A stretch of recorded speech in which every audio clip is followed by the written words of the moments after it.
Okay, right now we want to start with choosing the right highlighting kit. There's several to choose from on the market, and you are going to have to do a little bit of homework to figure out which one's best for you. There's some that just have a root touch-up, and you have to decide if you want highlights or if you want to be all blonde. Then there's some that have where you brush on the color, you mix it and brush it on, and it comes with a powder lightener, and that's probably the closest thing to your professional product that you can use. Then there's another one that has comes with a brush applicator where you would actually comb this through the hair. Once you mix everything together, comb it through the hair, and you want to do that in sections. You have to choose the best application for you because each application is going to be different based on what highlights you're looking to achieve. And this is also fairly easy. It comes with a cap. This is probably the most effective.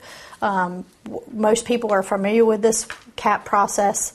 It also comes with your an after lightener, shampoo, and conditioner. So once you've chosen the right lightener, you can go forward with your process from there.